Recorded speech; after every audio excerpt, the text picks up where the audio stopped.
So guys, from 2021 to 2025 we have completed half of the decade. नए साल में enter करने वाले हैं 2026 में। इन 5 सालों में क्या कुछ नहीं हुआ। कभी लगा कि ज़िंदगी बिल्कुल बहुत खूबसूरत है and I am in the top of the world, और कभी लगा कि ज़िंदगी बिल्कुल ख़त्म हो चुकी है। द एंड अप्स डाउन करते करते बट ये 5 साल निकल गए। मैं आज आप सभी के सामने माइक लेकर ये सारे एक्सपीरियंसेस शेयर कर रही हूँ and this is what the life is. Without wasting any time, let's dive into the video, guys. First lesson that I really learned is accept your life. Life will accept you. बहुत अच्छी चीज़ें या बहुत बुरी चीज़ें, बस आप उस चीज़ को एक्सेप्ट कर लो। एक्सेप्ट करने में हमें बहुत टाइम वेस्ट करते हैं, इसमें डाउट करते रहते हैं, ओवर थिंक करते हैं, एंजाइटी, स्ट्रेस, जिसके कारण बहुत सारे एस्पेक्ट्स को हम खराब कर देते हैं। तो number second is except the uncertainty of life. Life is very uncertain. आपके साथ कभी भी कुछ भी कहीं भी हो सकता है, तो इसमें ज़्यादा अपने आप को ना तोप नहीं समझना है कि। And the number third is don't hold on things, try to let go everything. किसी भी एरिया में सफ़र कर रहे हैं, उस चीज़ को होल्ड ऑन मत करके रखिए कि भाई ये कैसे हो गया, वो जाने दो सब कुछ जाने दो, कुछ नहीं है आपका। Number fourth is give importance to present and every moment of your life. Present में ही रहो, पास्ट में भी नहीं जाना है, फ्यूचर में भी नहीं जाना है, कहीं नहीं जाना है। सारा स्ट्रेस, सारी खिचड़ी जो दिमाग में पकती है, वो सिर्फ और सिर्फ पास्ट या फिर फ्यूचर के कारण होती है। I am still learning to live in present. जब भी ऐसा होता है कि मैं बहुत ज़्यादा ओवर थिंक कर रही होती, तो I use to watch my own video. Seriously कि मैंने दूसरों को तो बहुत ज्ञान दे दिया, खुद भी एक्सेप्ट कर लो इस चीज़। Number fifth is you can not satisfy every one.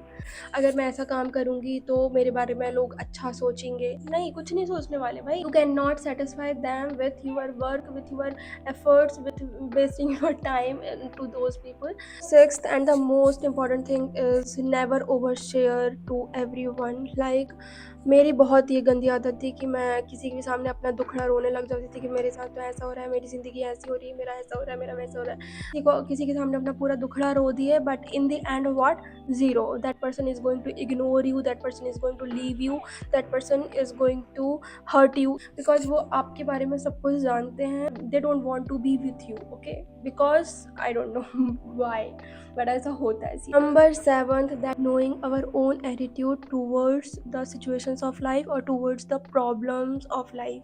आप खुश हो, दुख में भी आप खुश हो, खुश में भी आप दुख हो।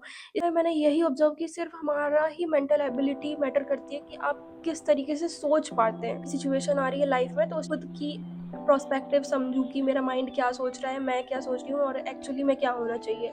एंड मैं इस चीज़ को डेवलप करने की भी कोशिश कर रही हूँ। Number eight is take responsibility of your own life. मेरे घर वालों की गलती है, क्योंकि मैं आज जहाँ पे भी हूँ, इन्होंने मेरे साथ ऐसा किया तो इसलिए मैं यहाँ पे हूँ। आज इन्होंने ऐसा मेरे साथ किया होता तो शायद मैं कहीं और होती। कुछ भी चीज़ें मैं दूसरों के ऊपर ब्लेम करने की बहुत जल्दी कोशिश करती थी कि भाई इसके वजह से मेरी लाइफ ख़राब है, या ऐसा नहीं होता है। जो भी चीज़ें होती हैं वो आपकी वजह से ही होती हैं, और आपकी जो लाइफ है वो आपका ही रिफ्लेक्शंस है, आपके ही डिसीजंस हैं, आपका ही थॉट है। हम खुद की ही रिस्पॉन्सिबिलिटी नहीं लेना चाहते हैं और भागते रहते हैं, और फिर जब चीज़ें नहीं होती तो हम ब्लेम कर देते हैं कि उसकी वजह से मेरी ज़िंदगी बर्बाद हो गई। आप just move on in life, try to do good in life with your own responsibility. Number ninth, don't explain yourself. कोई भी आपके बारे में क्या सोच रहे हो, उससे आपकी ज़िंदगी में कोई भी फर्क नहीं होने वाला। एंड ये मैंने बहुत अच्छे से दिमाग में घुसेड़ के रख लिया है। और tenth is don't react very easily. किसी भी चीज़ को रिस्पॉन्ड करो, ना कि रिएक्ट कर दो।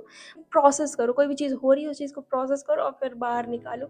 एंड इसमें तो मुझे बहुत मेहनत लगती है। Number 11th is balancing emotions will solve your 90% of your life problems.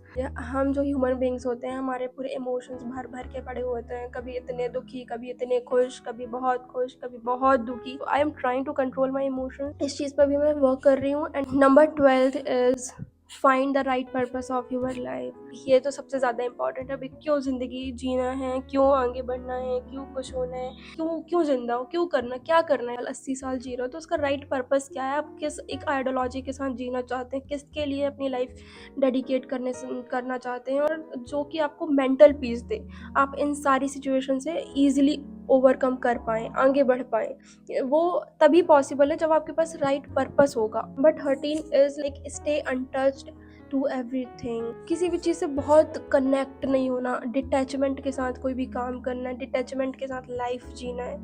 But इसका मतलब ये नहीं होगा कि आप कुछ भी नहीं करोगे। भाई क्यों वीडियो बना रहे हो, क्यों इतना मेकअप पोत के रखे हो, क्यों अच्छे दिख रहे हैं, इसके ऊपर मैं अलग वीडियो बनाएंगी। बट अच्छा समय आ रहा है, बुरा समय आ रहा है, we pass on very easily, which makes our life very peaceful. 14 and the last one, ये तो बहुत ही इंपॉर्टेंट है। Just believe in God and doing spiritual practices. I don't believe in God, I don't believe in all these things, but I really realized in these 5 years कि there is something जो कि हमारे साथ है, जो कि हमारे पीछे काम कर रहा है। थिंकिंग कि भगवान है, वो सुन रहे हैं आपको, वो चीज़ आपको समझ रहे हैं। It literally gives lot of peace inside us and gives lot of energy to move on in life. That's all guys। बहुत सारी चीज़ें थी जो कि मुझे आपके साथ शेयर करनी थी। वीडियो ऑलरेडी बहुत लंबी हो चुकी है, तो यहीं पे हम वीडियो ख़त्म करते हैं। आपने इन 5 सालों में क्या-क्या सीखा, please let me know in the comment section. And तो मिलते हैं हम नेक्स्ट वीडियो में। आप सभी को नए साल की बहुत-बहुत बधाई हो। Happy new year to everyone. Enjoy your life.